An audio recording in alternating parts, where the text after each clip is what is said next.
नमस्कार, आप देख रहे हैं स्नेह क्रांति न्यूज़। आज हम आए हैं कुशाभाऊ ठाकरे सभागार में। हमारे माननीय पशुपालन मंत्री श्री लखन पटेल जी के विकास और सेवा के 2 वर्ष पूर्ण होने के उपलक्ष्य में आज यहाँ पर पत्रकार वार्ता रखी गई है, तो हम सभी पत्रकार यहाँ उपस्थित हुए हैं। चलिए चर्चा करते हैं माननीय पशुपालन मंत्री जी से। कुक्कुट विकास निगम के एमडी, विश्वविद्यालय के रजिस्ट्रार, मेरे सम्मुख विराजमान सभी उपस्थित पत्रकार मित्रों, इलेक्ट्रॉनिक मीडिया, प्रिंट मीडिया, सभी को मेरा नमस्कार। सबसे पहले तो आने वाले कुछ दिनों में नया वर्ष प्रारंभ होने वाला है। मेरी ओर से आप सबके लिए नए वर्ष की बहुत बहुत हार्दिक शुभकामनाएं। नया वर्ष हम सबके जीवन में मंगल लेकर के आए, ऐसा मेरा प्रभु से कामना है।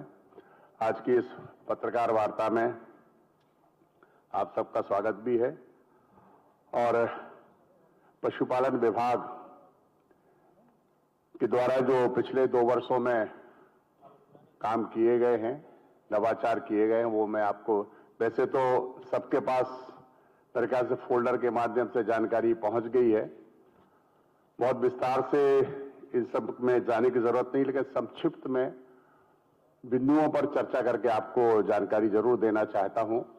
जैसा हम इस बार सर्वे में जो लगभग 1,87,00,000 गौवंश हमारे मध्य प्रदेश में है, जिसमें 70% लगभग अवर्णित नस्ल का गौवंश है।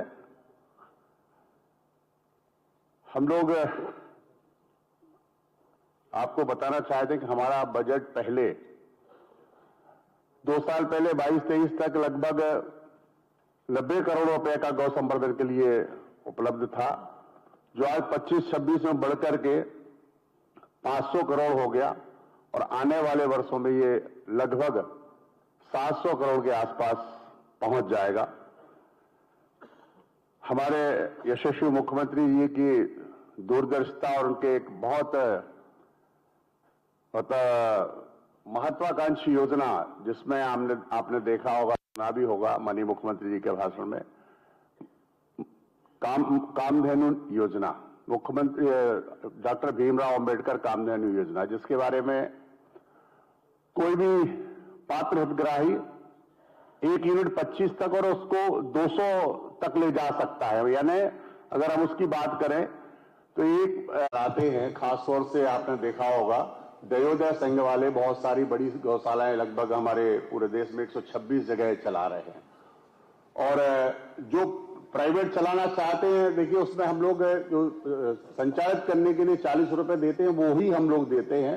और चूंकि गौशाला, गौ माता को सुरक्षित करने के लिए मैं तो आप सबके माध्यम से भी कहना चाहता हूं कि जनता में आह्वान करें कि गौ माता सड़क पर छोड़ी भी हमने है और उसका उपयोग आमतौर पर जो हम देखते हैं, आप सब भी बहुत भली भांति इस बात से वाकिफ हैं।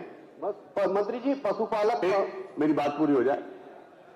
हम सब बहुत भली भांति जानते हैं कि आज एक प्रैक्टिस चालू हो गई कि गौ माता को लगाया और सड़क पर छोड़ दिया और शाम को फिर वो, चूंकि गाय तो माता का दर्जा है और गाय माता है, तो शाम को वो फिर आपके घर आ जाती कि आप फिर मुझे दो करके और अपना खर्चा काम चला लीजिए, बच्चों को ले दूध उपलब्ध करा लीजिए।